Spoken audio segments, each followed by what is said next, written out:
If your hotel collection unit keeps turning off by itself, it's usually not random, it's reacting to something in its setup. These diffusers have built in timers, safety cutoffs, and airflow checks.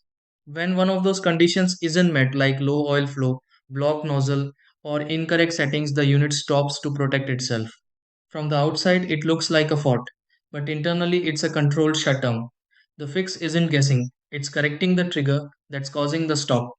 Once you clear that, the diffuser runs continuously again. Let's go step by step and eliminate the cause. Try these. Try these. 1. Check the power source and make sure the adapter is firmly connected.